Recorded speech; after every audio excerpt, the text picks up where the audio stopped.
Hey, good afternoon, everybody. Welcome to this week's edition of Team Tim. I feel like it's July. I mean, it's like 74 degrees here in New Hampshire, but I know poor Jesse, he's got snow. And Brian, aren't you like in the desert? And Tim, I know you're in New York, so like really warm here. I got the window open. I don't even have to have the AC on, but welcome everybody to this week's edition of Team Tim. We're really excited to have everybody here. How you guys doing? Doing good. I like to say that in Minnesota, we're just kind of your bellwether here, so you can expect some cold in about a day or two. We got 3 inches of snow last night, and we have 30 meat chickens that we have to process tomorrow in the snow. So that is going to be one heck of an interesting day. Awesome. My daughter does meat. Well, she used to do meat chickens, and now with the new baby, that's a lot of time.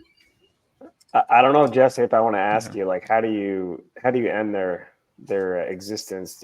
It's not like on the videos where they spin their head around or anything like that, or No, it's they have what? Well, let's not to get too graphic for the people that have plug your ears if you got a weak stomach, but it's Halloween. We can let it roll. Yeah.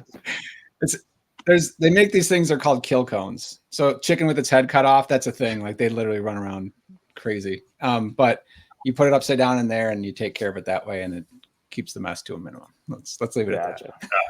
I want to tell you how we used to do it growing up. But so really excited to have our good friend Brian here. I guess what we could probably do is allow Brian to kind of like do his intro. So let me do this. Maybe sure I'm like clicking the right buttons. It's been a hot minute. So Brian, tell us a little bit about yourself, what you're doing over there at Privacy MSP, and thanks for joining.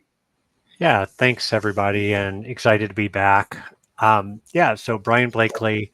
Older guy here. So in the 90s, came up much through the engineer ranks, systems engineer, network engineer, that kind of thing. Got bit by that entrepreneurial bug in 1999-ish, and built, grew, sold, exited several IT managed service businesses. The last 10 years or so really speciated narrow and deep into information security and compliance. I was full-time CISO for about 4 years. In a fintech company that processed about $50 billion a year of online transactions, and also compliance readiness, fractional CISO organization too, which leads us to today. And super excited to kind of dig in a little bit and talk about risk. So Tim, thanks for having me on again. Appreciate it.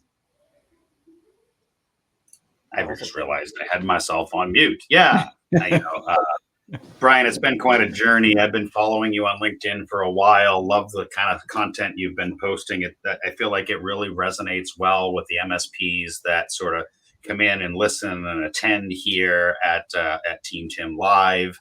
I've talked enough. Mr. Schnurr, it's your turn, my friend.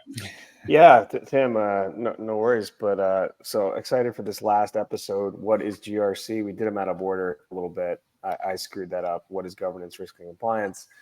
But risk is the most, open topic.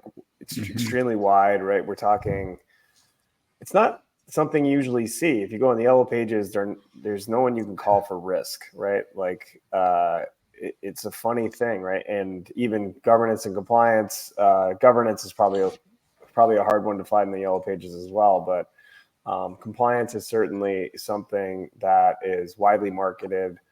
You're trying to, come in line with some kind of law or regulation. So, excited for this extremely broad episode and what comes out of our mouths here. Brian, I've referred him actually recently just because he's incredibly talented background, and certainly with fintech, which is an interesting, right? It's a nexus of technology and financial. If there's not a more regulated space, I don't think you'll probably find it. So Brian has got himself wrapped up in every kind of law possible. So, but anyway, a little bit more about myself. I run a company called Least Trust IT, which does security advisory, but also works with individuals, high net worth investors doing hardened laptops as well. But let's move on here, Tim or Jesse, before we dive into this extremely broad topic. Yeah. Hey everybody, Jesse Miller with Power PSA Consulting and creator of the Power Grid vCISO system. As you see the link so appropriately placed there. We help MSPs build vCISO programs, scale them, and do it profitably. I'm excited to be here and talk about risk as one of the topics that's near and dear to my heart, because I talk about it most every day and how MSPs can leverage risk to scale their MSP. But more importantly, I think Tim's right, is that it is probably the broadest or least well-defined topic out of the 3 letters in the acronym. So interested to get into this today and excited for Brian to be here. Obviously, I think there's not a post that he's put out that I disagree with on LinkedIn. Let's put it that way. So yeah, excited to dig in today. Yeah, it's awesome. And we're excited to be here too. Jesse, I remember something about some janky chair and some risk. Maybe we'll get into that whole janky chair. As you can all see today, I am now at my stand-up desk, right? So if we're talking risk and we're talking compliance and we're talking things like health risks, sitting my fat butt in a chair 12 hours a day for 5 years straight, lots of health risks. So I finally got this beautiful standing desk that was given to me for Christmas. 10 months ago. Up and running, and now I can stand and I can do jumping jacks, and I actually have a treadmill. So as we dive into this risk conversation here today, I suppose I should take my own 2-second plug. So, hey, good afternoon, everybody. I'm Tim Golden, founder and CEO of Compliance Scorecard, where we help your MSP have the risk conversation through our scorecards. All right, enough of that. I could sit here and talk all day about how Compliance Scorecard can help MSPs continue to have the risk conversation. But instead, we have the experts. Oh, I should point this way. That can sit here and talk about risk. Yeah, I mean, you know me, I always like to start with the definition. So let's go around the horn. What's the definition of risk from everyone's chair here? Who wants to go first? So I'm just throwing this out there, and it's probably not right, but it's the opposite of opportunity. It's a potential for value destruction. So I like that. Yeah. Yeah, I'm kind of cheating here because I did a course called What is Risk for Empath. I would recommend that you all go check that out if you're not on the Empath platform. But I don't like this idea of negative risks. I know Brian B is also going through the CRISC. They talk about negative risks. I mean, like, that just makes it too complicated. Go ahead, Jesse. No, so first slide in the deck for that says the risk is the possibility of loss, injury, or other adverse or unwelcome circumstances. And I think I like what you said, Tim. I think that encompassed it very clearly. Is it's the potential for destruction of value, right? So yeah, Brian, what are your thoughts? Yeah, I think defining risk, again, very broad, but at its broadest sense, I think we're just identifying bad things that can happen and getting a plan together to avoid them. And if they happen, a plan to shrink that risk, right? And so I think at the end of the day, especially in business terms, that's how we have to think about it, right? And I think most IT managed service providers tend to overthink this. And I quite frankly, I think what is risk may not be as good a question as why is risk management important, right? And so maybe we can, we talked about risk is very broad, but maybe we could start there. And Tim brings this up a lot around having that risk conversation, right? And especially in the MSP community, risk to a lot of MSPs is defined as vulnerabilities, right? It's very IT-ish, right? Yeah. And so maybe we start there and say, why is risk management important? Why do we need to have these conversations with our clients? And how do we reframe those discussions in a way that business people can react to them, put resources behind them, and mitigate? Right? How do we have that conversation? And I think that why is risk management important is probably, I'd like to hear from you guys. Why do you think managing risk in a business, or if you're, nonprofits, right? Some of us out there in the MSP community support a lot of nonprofits. So you're protecting their mission, right? It's not so much about, Right. well, it's always about money, right? It's even in nonprofits care about donors and all that kind of stuff. But Reputation. how do we? Yeah, exactly. But how do we mitigate risk, and why is risk management important? Yeah, Well, I always thought Risk was the board game that I played growing up, and little did I know, like fast forward 20 years later, 30 years later, being in the space, I'm like, oh no, Risk means something completely different. But there are parallels, right? If for those of you that have played the game of Risk, right, countries taking over other countries and doing that kind of stuff, well, it's very similar in the small business. We talked about this just not too long ago with another MSP earlier, and it doesn't matter whether you're the enterprise organization with 1,000 people and 1 billion records, or you're one or two, small shop with 1,000 records. It's still risk.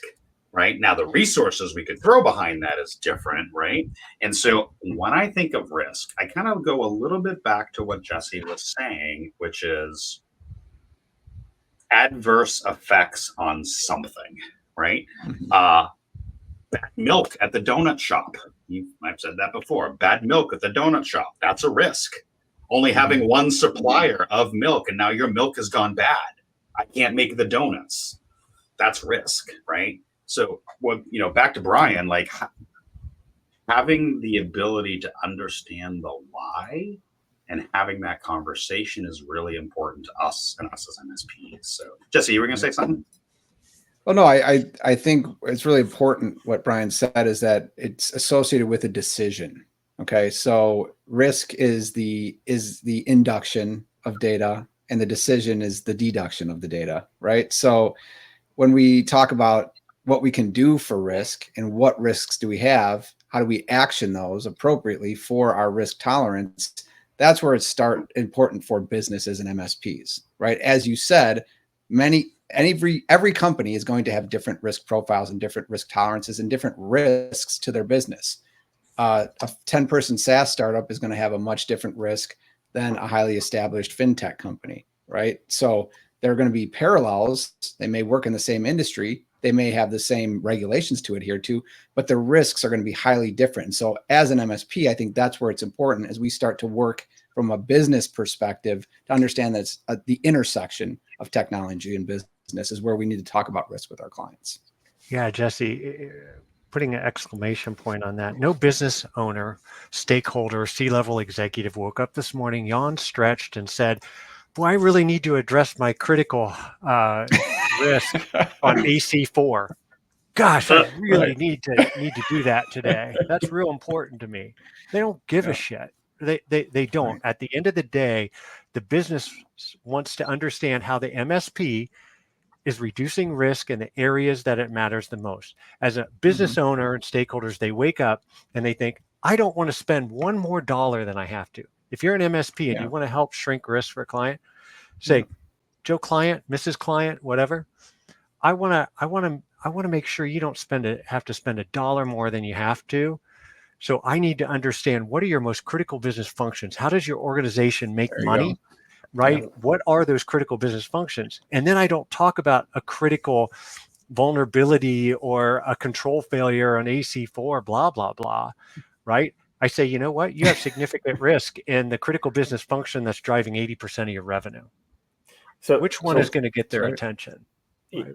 Why doesn't this risk conversation happen? I guess, Brian, I'll probably ask that to you. Like, how come no one's empowered? No one's wearing the hat? Is it a data aspect? Like, Jesse, I'm glad you mentioned that, right? Is it a contextualization and quantification of risk? Or is it, I guess why in a natural small organization, there's not a risk person, right? There's not a chief risk officer like there is, The missing link, in my opinion, is there's no connective tissue between risk and business impact. Right. So when we're an MSP, we jump right to our risk assessment spreadsheet, which has a bunch of controls, and we say, hey, the probability of this control failing is this, the impact to the organization is this, and it's on a control by control basis, right? Or it's functions, or I'm sorry, it's systems. It's very IT. It's this cloud service or this server or that. It's not tied. Again, it's not having the business context. So when we talk to a stakeholder, we're speaking in a language that they understand. Okay, so we can't take CVSS scores and jump up and down and say you have 1,000 of them and you need to fix them, right? And I think the missing link is saying, hey, if we don't address these things, you have a high probability of a breach within the next 12 months. Or again, let me back up a step. The conversation we're not having, and Tim, you said it a second ago, but is really starting around understanding business context, but in data flow terms. So you start with the critical business functions that drive revenue, and then you start to ask the questions, right? You say, oh, okay, so 80% of your revenue comes from widget making. So tell me more about that widget making. So you're talking to the business, and they say, oh, Joe or Jane or this department, right? So it gets into the people doing processes using technology, right? That's the right kind of flow to have. Humans doing things and enabled with technology. What do IT people do? They go right to technology and start to go the other way.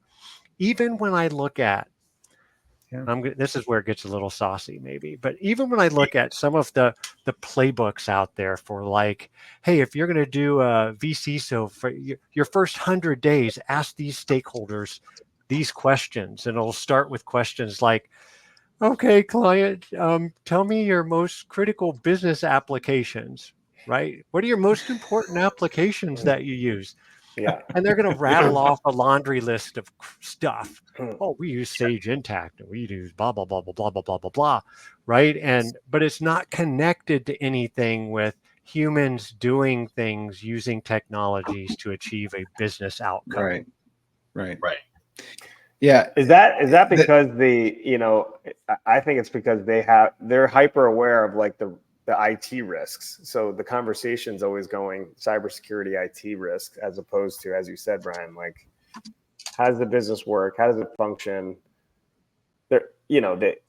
You coming in to do a risk assessment, a gap assessment, you're like, it's almost like you're not asking the right questions. I think, So and it's not a lengthy conversation, and this is where I think a lot of MSPs silo themselves in the IT world, is they jump right to hardware, blinking lights, white noise, firewalls, switches, blah blah blah blah blah blah blah blah, and I'm not saying that's not important, but you don't lead with that because it's not put in a way that a client, business people can understand or relate to it. So you're always siloed as the IT guy, right? You're the IT guy who's asking me about IT stuff that I don't care about and I don't understand and I don't know, right? And I have a response to that, because I learned this lesson. We've talked about it a lot, right?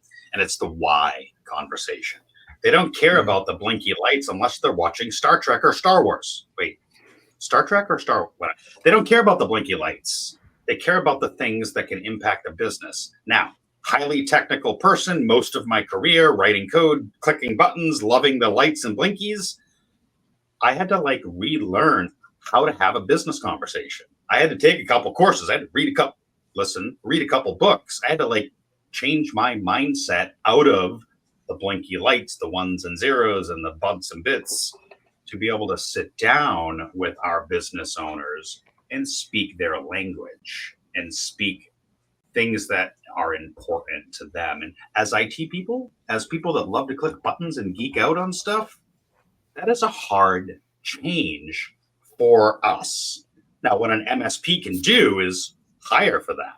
Hire those business people that can have that, or maybe partner with somebody that has I should be doing this. Partner with somebody that has that ability, right? And being able to, if you're too technical and you can't wrap your brain around the business conversation, bring in people that can, right? There's plenty of college kids that are looking for jobs right now that can have business conversations, that can understand risk. Hire out of the insurance industry. So that was something that for me, I had to learn the hard way as an MSP. Well, in business first, and then being able to apply that as an MSP. Yeah.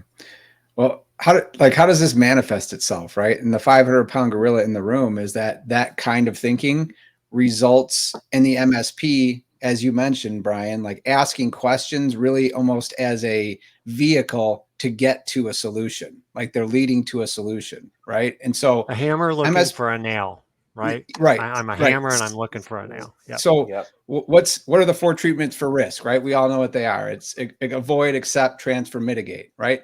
What do MSPs do? They jump immediately to mitigate. They are asking questions looking like, what do we need to mitigate? When really, I think to Brian's point about not spending $1 more than you have to is taking that like good enough security approach. People hate it when I use that term, but I think it speaks to the approach and saying the order we should look at risk is, can we avoid it? Can we transfer it? Can we accept it? And if we can't do any of those things, right, and stay within our risk tolerance, then we look to mitigate. And so mitigate should be the last choice in a business-focused risk approach. And I think that's the 500-pound gorilla in the room that is hard for MSPs to get their heads around sometimes. Jesse, it's funny you mentioned that because we talk about, this concept of least trust, lean function, right? Most of that is avoid, right? It's not mitigate. As you said, like, let's build this really good fence and firewall, and we can mitigate anything. We'll let the client do absolutely whatever they want, but they should do, cyber awareness training. But so it's a different mindset. Yeah. I say that sometimes and people's eyes get really big, like you're being really reckless the way you're talking. But I think you don't want to phrase it that way. But I think we need to, we've corrected one way. We need to overcorrect our thinking the other way to get to a synthesis there. So that's just my perspective. Yeah, and Exactly. I think businesses in the real world, especially as risk professionals, they want to understand crawl, walk, run. You can be in the business world, believe it or not, a little bit pregnant, right? You can be a little bit compliant. I'll give you a quick example in terms of risk-based decisions. It's Ingenico's a couple years ago came out with new credit card machines, right? That needed to be implemented for P2P encryption, right? And so you have businesses that have retail stores, sometimes thousands of them, with sometimes 10, 20, 30 of these credit card swipe machines in there, right? So it's easy to tell a client, oh my gosh, you're at high risk. You need to replace all of these, any fraudulent transactions through PCI, you're going to be responsible for and all that. Whereas a business, they look at that and they think, I can't afford $1,000 a pop for each Ingenico card swipe machine at every single location, right? So what they need help with is understanding, how can we do this and mitigate and prioritize and shrink the risk where it matters most. So it's like, okay, you come up with a strategy with your client and you say, let's target the highest volume stores first. And then over a period of 3 years, we are accepting the risk, okay, that these other lower volume stores, until we have money to replace those machines, will accept the risk that if there's a fraud. That to me is where you're really talking about in the real world, these risk-based decisions and helping clients, right, prioritize the things that matter most in terms of risk mitigation. And Jesse, you said something too that reminded me of of something where there's this prevailing thought. This could be a little bit spicy too, but there's this thing in the MSP community I see a lot around accepting risk, right? Oh my God, I told my client to do this. They're not going to do it. And I'm going to have them fill out this form. And it's going to say that I informed them of the risk and they're accepting it and I don't own it and they do and all that. But I'm going to stop there. I have certain feelings about that where you're, as an MSP, I'm working with a client and they refuse to do something that I'm saying is important. And they're saying, no, we're not going to do it. And now I'm going to have them formally in a document sign off that they're Yeah. accepting the risk. I have Yeah. a feeling about this. I'll share it in a second, but I'm curious what you guys think about that. It's like, yeah, it's like you didn't get you didn't really have an in-depth conversation about it's a free pass, right? It's a get out of jail free card, but is it really a get out of jail free card? You're still going to probably not have that client at the end of the day when something goes wrong. So, well, Yeah, that's one of the risks, right? Yeah. From the MSP Yeah. perspective, right? I think I think that's the quickest way to turn it into an adversarial relationship. So I'm not Yeah. for it. I think there's other ways to go about it. And this is from me talking in the trenches, right? Back in 2014, I built my first VCSO program for the MSP I was working for, and we went and delivered risk assessments to every single client. Okay. And we did that and showed them, hey, you'd be at 90% risk without our MSP services. With our patching and MFA and other things you're doing, that brings you down to about 70 or 60% risk. But there's still a delta there, right? So we recommend that you do EDR, our managed detection and response, that you have an incident response plan in place, you have VC, so all these things that are, low watermark for the program. We had several clients say, no, we're not doing that. We're fine.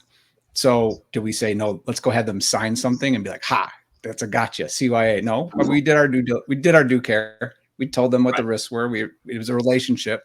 And when one got hit with ransomware, a very large one, they paid us $250,000 in incident response and then signed up for security afterwards and stayed our client and one of our best clients. So that's proof in the pudding that works well. I mean, I think, I hear a little bit about what Brian's saying, and I see this a lot. Like, that's the whole point of a risk register, right? Provide them an opportunity to understand where their risks are, because you started with what, Brian? A BIA. You started with, what are the crown jewels? What are the things? We helped you identify the areas of risk.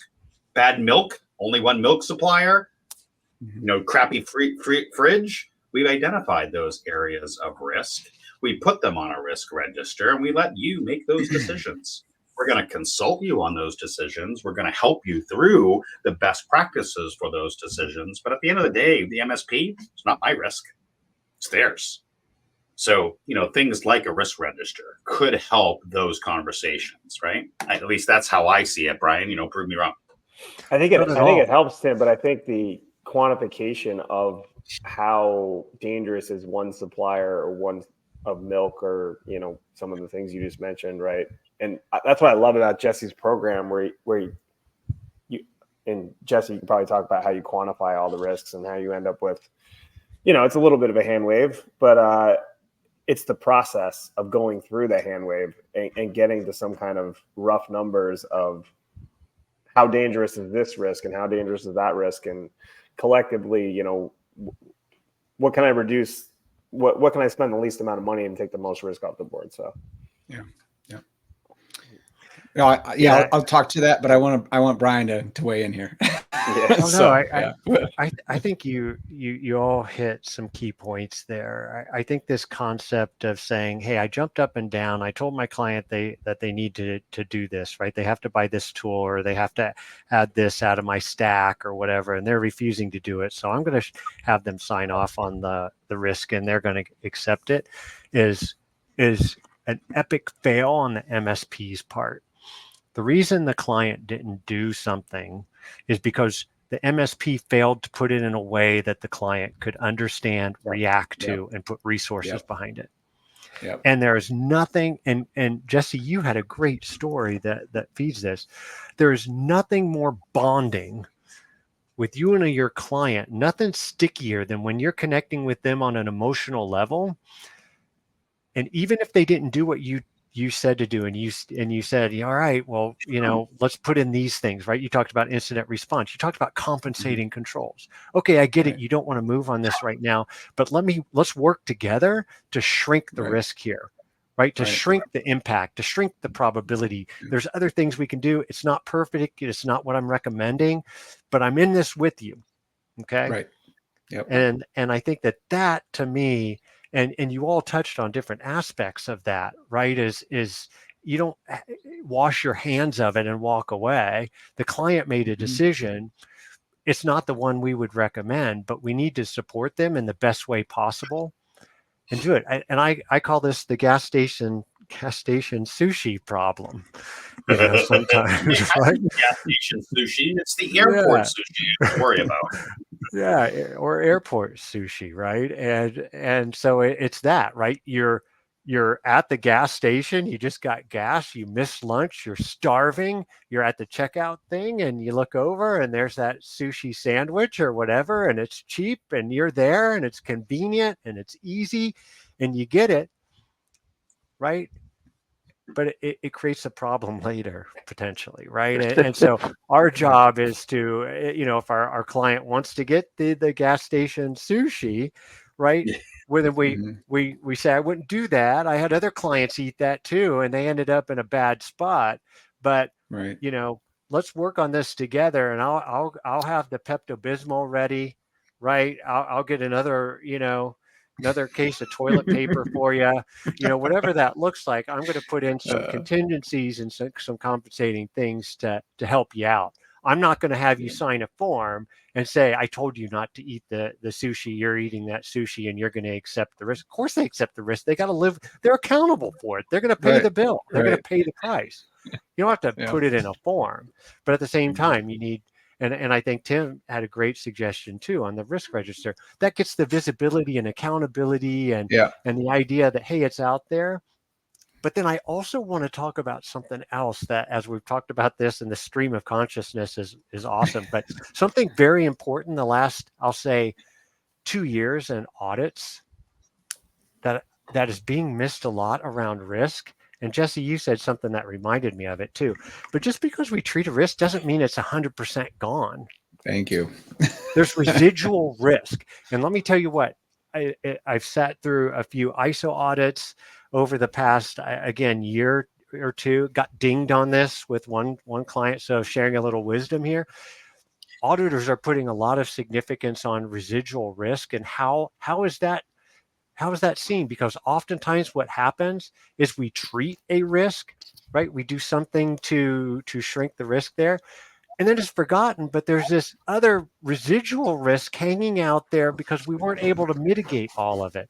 So residual risk is creating, I'll say, a compliance risk for a lot of different folks, because that drops off the risk register, off the radar, and residual risk is still there. And let me tell you, the residual risk is that thing that you forget about because it lacks the visibility that can bite you in the ass if you don't have it accounted for.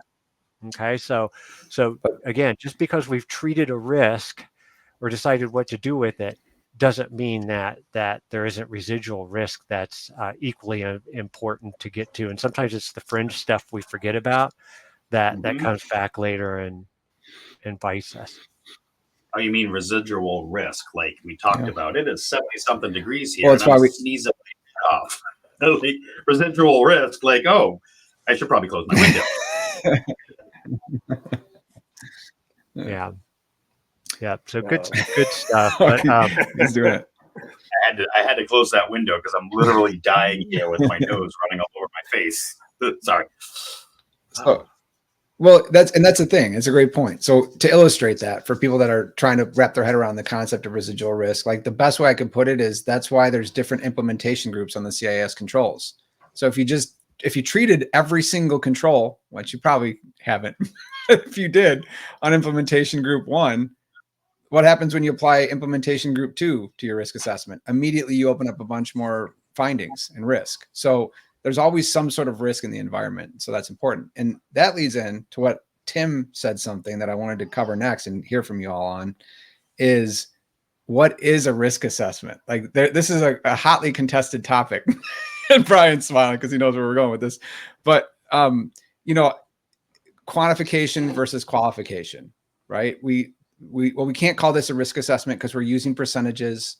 We're using, stoplight type scenario, high, medium, low weights. Yeah. And I'll acquiesce that that's not a true risk assessment, but it goes back to Tim, what you mentioned about like a business or, how do we work with the client to give them what they need and get them started and start somewhere. because again, okay, yeah, if I'm going to come in and do a quantitative risk assessment with fair modeling and everything else and give you like monetary scores on all of that, I'm going to have tool costs. I'm going to have personnel costs. It's going to cost Brain you 30, damage. 40, 50, 60. Yeah, that's right.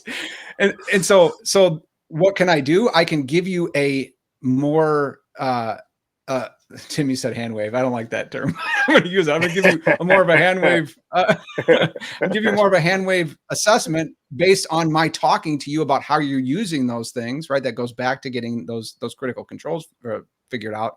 And that's going to get you at least started. We're going to get an idea and get a direction, a compass direction for how to head with the security program. So I'm just going to throw that out there, and I'd like to get people's thoughts on that. I think it's difficult, like where you start, right? Like at the end of the day, you need to resonate with the leader or the owner of the business. So you're going to have that conversation that's not tech right away. But how do you get down to a point where you said you're going to have some kind of risk assessment that it's going to be tech heavy, right? I mean, a lot of people's risk assessments are done off of CIS-1 or NIST or whatever. So I don't know. I'd like to hear from Mr. Golden, right? Like, how do you what's going on over in those walls? What do you teach in your MSPs to start the conversation so that they're not like, no, Yeah, it's interesting. We've been running peer group here for a while. We've been helping those MSPs mature over time. A lot of it kind of boils back down to just business basics, right? Whether you read a book, take a course, whatever, it's just really understanding, like, get your mind out of the ones and zeros, flashy lights, bytes and bits, right? I hate to say our team, me, whatever, we built this little like assessment. I'm not going to use the word risk. We built this assessment, although it does have quantifiable data and scoring and pieces, but it doesn't talk about a single technical control. And we broke this assessment up into sales department, marketing department, accounting department, board of directors, blah, blah, blah, blah, blah. And it had literally nothing to do with CIS 1.2, CMMC 16.4. It was literally questions on, who has administrative access to your CRM? Oh, everybody. Well, why does everybody have full administrator access to your CRM? That salesperson that, you're kind of on the fence with, should they have full admin rights, be able to download and export and take your list and leave? So it talks nothing. So what we teach and what we kind of walk people through is get your mind out of the bytes, bits, 1, 0, and oh wait, and hold on, and wait, and flashy lights. Get your mind out of the ones and zeros and the flashy lights, right? And and start having business related conversations. So right? It sounds like you talked about like the employee leaving, right? So do you lead with kind of these are the bad things that are very common, or like I said, it's a little bit of a dance. And Brian, a lot of the businesses you work with, I'm sure you kind of know the business before you walk in the door. Yeah, some of it, but I can tell you, what's common in the MSP space, and Jesse's probably seen this, where you've got I'll call them the vCISO wannabes, or the security. They're actually, they're somebody that wants to go down the security path and starts having these conversations in QBRs, and they'll do their first risk assessment, right? Mm-hmm. And this is the common thing, right? Especially as technical people, and that's where you gravitate. But what's common is they'll get this shiny new gigantic freaking spreadsheet with multiple tabs and all these cool calculations and all this kind of stuff. That I was literally just pulling up one of these. Something like that, right? So what do they do? If the organization has like their own IT, or they're doing a co-managed thing, or if it's a larger client, typically what happens is they get a bunch of expensive engineering technical people on a call. Okay. They've got their shiny new spreadsheet and they start going line by line. Okay. Whether it's control based or you got the categories. And so each time you go through and you ask a bunch of expensive people on a Zoom call a question, right? Let's use something simple. Is MFA enabled? In what environment? Right? In what product? What do you mean? You start getting the question, what's the scope, right? And so the scope isn't well articulated, and it is like gets very, very confusing because a lot of clients have customer facing systems and multiple environments and things like that. So those are extremely ineffective, and there's big misses that happen sometimes with that. If you don't have, and this is where I would advocate you start. And Tim, do I know the business when I go? I think I know. I have some assumptions, right? You know what Right. you kind of see on the website and some of that, but I really want to dig into the down and dirty with the people that really understand the business. C-level people, stakeholders. They love to talk about themselves, their own business, just like we do, right? So they go in and so what I really want to understand, and I just start drawing a diagram, and MSP is always like, "What tool do you use? What's it?" Use a napkin and a pen. It doesn't have to be where it's Lucid Charts or Visio or Smart Drawer. That can come later. You're just trying to get a little sketch, right? We're visual creatures as people, as humans. We like pictures. So you start asking questions about them and their business. Oh, you start up. How did you get into this business? What's exciting about it to you? What's your passion? What's the competition look like? What are your goals? But I mean, then you start with, it gets down to, oh, well, tell me about your revenue. I don't need numbers. You don't need to tell me actual numbers if you don't want to, but percentages. Tell me about your business. And Tim, this is where I get in. I might talk to a CPA firm and I might assume that they get most of their revenue through doing taxes, for example. And then I talk to them and they say, well, Brian, 80% of our revenue comes from M&A transactions. We do a lot of due diligence and that kind of work around that. So 80% of our revenue comes from doing M&A transactions. What am I drawing a picture of and circling? That, right? Yep. 80% of the revenue that they get. I don't need to know, is it 10 million, 100 million? It's 80% of their livelihood, 80% of their blood, comes from this one thing. And so then I draw a circle around that, right? Yeah. Right. 80% of the revenue comes from M&A. Oh, really? Do you mind sharing a little bit more about that? Who's involved in that? How does the work first come in? And so what I'm starting to do is build out a level 0 for you nerds that are listening in, a level 0 diagram, which is just understanding at the highest level the people, the processes, and technology, right? The humans doing things with technology. What are they doing, right? And how are they doing it? How follow the bouncing ball of the data. And then I start to get this picture. 80% of the revenue. Here's the different people that I need to talk to when I'm doing some of this risk assessment work. And then I start to understand the tools and the applications and that. So you can see why some of these playbooks and some of these other things that guide people through this kind of journey, they start with, give me your list of applications, or they start with, give me a list of the servers or services, and they go right to the IT.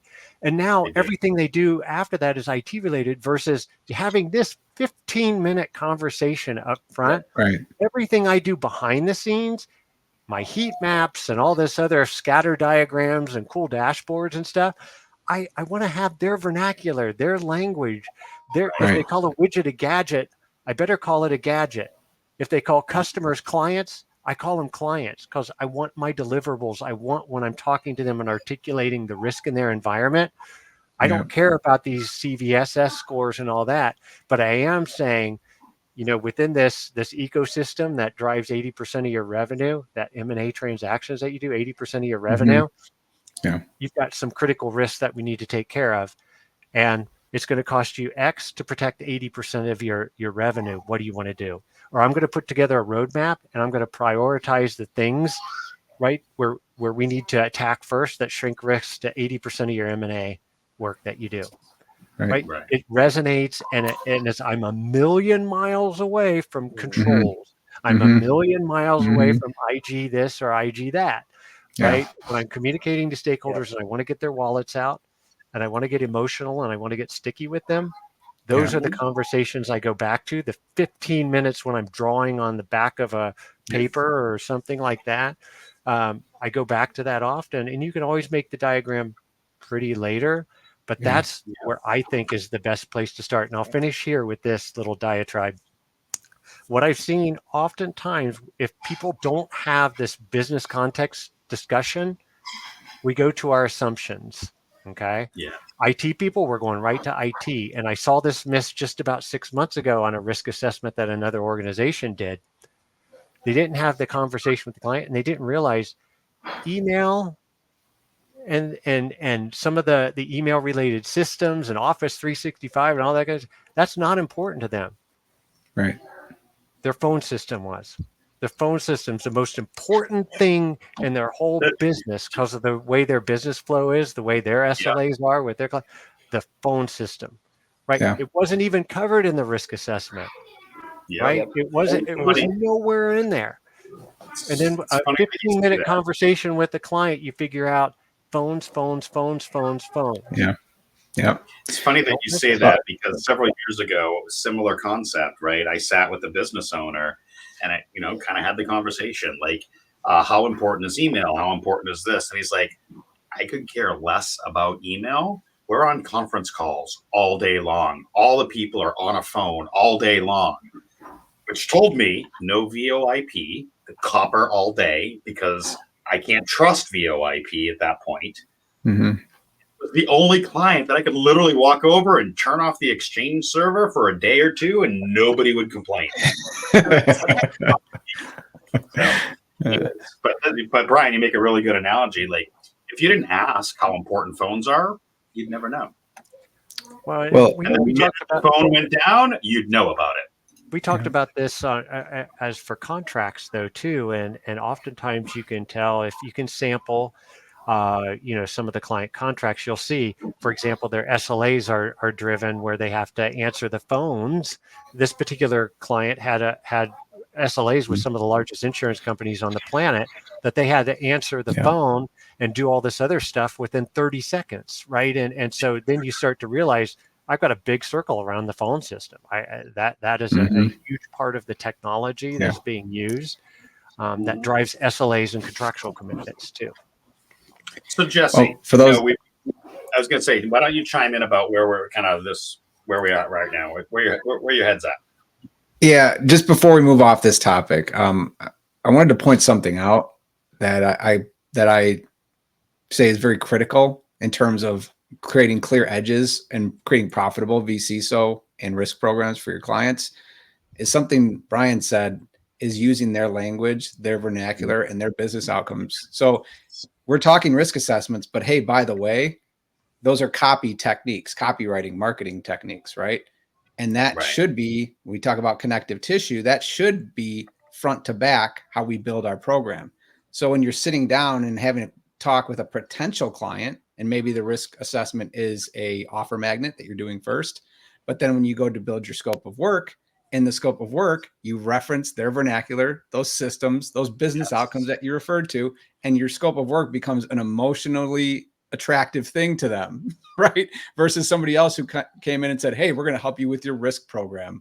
Sign off on the dotted line. Who do you think is winning that deal? You are, right? Because you've done that and you've made it applicable to their business. And you've attached them emotionally to your scope of work. So just some things to think about. Is that it's a connected process, and we're talking about risk assessments, but this is, linked through to your sales and your rev ops and everything else. Exactly. I caught that too, Jesse. I think that was the number. That was just a great little gem Ryan dropped about the vernacular, the vocabulary, because it really does differ dramatically. Like real estate investing, they have like different acronyms, right? Like if you know those terms, like you're going to sound like you belong. So, and ask too. Don't make assumptions. Like my dumb CPA example I said before, where I said 80% of their stuff comes from M&A. Ask them, I want to put this here. What do you call that process? Get to know the inside language and the inside jargon. You are going to differentiate yourself from probably everybody else that's competing to get that client because you took the time to ask and care, right? Oh, what do you call that process? Oh, we call it the, M&A or thingy. And so you put that in there, and then everything you say is whatever they say, right? You become one of them. You're sitting on the same side of the table as them. You have common interests, common language. Yeah. And that goes right to Jesse's point that he always talks about, which is if you start using their language, their vernacular in their world, what do you get out of that, Jesse? You get to niche your ICP. Yeah. And now you can find a similar customer who you've already learned the language. Yeah. We had Robert Gillette in the Power Grid, I think it was last week, to do an AMA. And I love what he said about that. And it was if you're niching down and if you have a really true ICP, all of those customers should be able to look at each other and say, we look the same. Right. So you could say banks are my ICP. Well, that's not an ICP because Wells Fargo looks a lot different than your local regional bank, right? So I thought that was a very astute observation on somebody who's a sales professional. Well, two things come to mind with what you said, Jesse. Pain and wisdom. Yeah. If I am in a niche and margin is in the niche, okay? Right. If I'm in the niche, I've lived through with the clients pain and I've gained wisdom. Yeah. And if you can show when you're talking to this other prospects that's similar to the other niche that you're in, and you are talking, you are saying stuff that's on their mind without their prompting, you identify with their pain and you share the wisdom that you've gained from that. And it's so nichey. And for anybody listening, margin is in the niche. Margin is in the niche. So if you're thinking about speciating a certain area, a certain ideal client profile kind of thing, and going narrow and deep, competition shrinks, margins increase. Always. Yeah. It's the Peter Thiel talk. Competition is for losers, and he talks about you want to hyper focus and then create a monopoly in the smallest niche you can, and then replicate that. Right? It was the PayPal model, it was the Amazon model, it's the SaaS growth model, right? And we can apply that as MSPs. Yep. Ooh, I like that.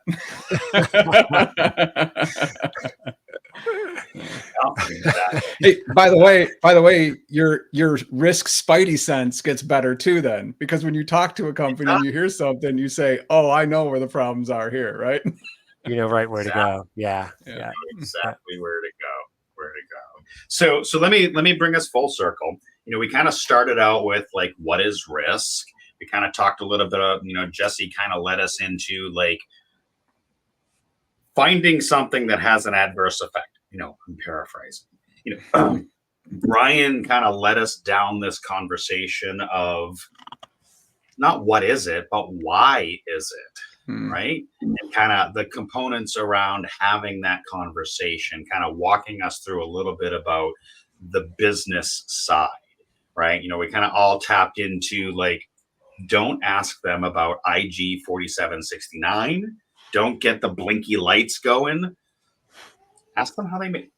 Ask them why they got into this business to begin with. Ask them, what are you passionate? What gets you out of bed as opposed to what keeps you up? You hear this a lot in the space. What keeps you up at night? Why are you afraid? What do you worry about? How about we flip that conversation, shift left, i.e. why Team Tim exists, and asks, what gets you out of bed? What excites you? What is important to you in your business? And out of those conversations, as Brian said, you're going to learn phone systems, number one. I love talking on or email or whatever it is. Ask them instead of what keeps them up. Ask them instead what motivates you and get out of bed in the morning to go do the work that you've been doing for X number of years. What are you passionate about and why? Which will drive that conversation to understand the napkin math of what needs to be circled, as Brian said. Yeah, I love that, Tim. Perfect guest today, and Brian here. That logical kind of where do you start, where do you go, thinking 3 chess moves ahead. collecting that vernacular, and also, as you said, like you're just driving kind of into those areas. Like a great example, like phones are important, right? So how much are you spending on email security, and how much are you spending on, phone redundancy or whatnot? So, who's ready for takeaways, Tim? Get out of here for the weekend. Yeah, so we always try to leave Team Tim with all of you wanting more to come back in 2 weeks. And we leave that because we have an opportunity to provide key takeaways. So, Mr. Miller, Dr. Jesse, what is your key takeaway today? Our key takeaway is order your risk treatment. Okay. Order it in the business way. That is, you can either avoid, transfer, accept, and then mitigate if it's outside the risk tolerance. I love the 5 risk treatments. If only there was a risk register that had. Oh, sorry, I digress. Brian or Tim, are either of who's next on wanting to go next? Sure. We'll leave the spotlight here to Brian at the end, but I just love where this conversation kind of started. We went with like, why doesn't the risk conversation happen with small organizations? Because we don't contextually understand their business. So we need to understand their business. The better we can understand their business, the better we can pivot resources and achieve that, optimal risk buy down on these new risks that have been unearthed and quantified during this conversation. So this is definitely one of my favorite episodes. Brian. Mr. Brian. Yeah, I think for me, if it's one thing that I want MSPs to understand, is if you want your risk assessments and your roadmaps to be reacted to and acted on in a positive way, that means, hey, I've done this risk assessment, I've put together the roadmap, I've prioritized the things that need to be fixed. These are important things to help the client's security posture and risk profile. I want them to take action. If you, as an MSP, if you want to do the risk assessment roadmap and have your client react in a positive way, that means they're going to buy stuff from you because you're solving problems. Connect it, provide business context, and business impact in a way that the client can understand it and react to it. And the only way you're going to do that, spend the 10 or 15 minutes getting to know your client, the way they make money, and the humans doing things with technology. Follow the bouncing ball of the data, and then all of your risk assessment work and roadmap is in the language of their business, not language of business, but in their specific business with their vernacular in a way that they can react to it and move forward. Not only will you earn the client, but it's a way longer term in your reporting, right? The risk assessments aren't one and done, right? You keep doing this, right? Threat landscape, everything changes, their business changes, all that kind of good stuff. Ongoing, earn the business and then keep the business in an ongoing way, because your ongoing reporting can continue to show them how their investments in you are shrinking the risk in the areas that are most important to them. I suppose it's my turn, huh? I would say stop talking about blinking lights, ones and zeros, bytes and bits, and shift that conversation with your MSP clients to something a little more positive, a little more business oriented around, instead of asking what keeps you up at night, shift that and ask what gets you out of bed. What motivates you? Why did you start this company? What widgets are you most proud of here? And dig deeper into that positive business conversation that can then eventually lead to uncovering the areas of potential risk. So when I think, what is risk? I think of uncovering those potential areas of things that could break, things that could impact the widgets that they make, the things that they do, and providing services and all the good stuff around. Great. We've talked to you. We know you're a call center. Phones are very important. Great. Big circle around the phones. So if it were me and my advice to MSPs listening here today, stop talking about blinking lights, shift the conversation, start asking what gets you out of bed, what motivates you, and why do you do the things that you do, and then continue that conversation into discovering and uncovering those potential areas of hidden risk before you dive into blinky lights. And that brings us right to 3 o'clock. So 2 weeks from now, do we have something lined up, Mr. Tim? Well, we're going to announce that on Monday. I'm working on a couple things. So, all righty. So surprise. Yep. Awesome sauce. Awesome sauce. Brian, thank you so much for joining us here on Team Tim. Obviously, Tim and Jesse, we're obviously glad to have everybody here. Look for us in 2 weeks on Monday. Mr. Schnurr is going to put something out there. For those of you that are going to be at IT Nation next week, I'm actually attending as my MSP. I'm really excited because I get to actually sit in sessions. Oh, am I not supposed to say that? Okay, whatever. You chameleon. I still have the MSP. I still do work over there. Yeah. I paid for the vendor pass, so yeah. So for those that'll be there, let's grab coffee. For those that are not, we'll see you in a couple of weeks at the next show, or we'll see you on Team 10. So thanks, everybody. See you in the sun. Bye, guys. Subscribe now.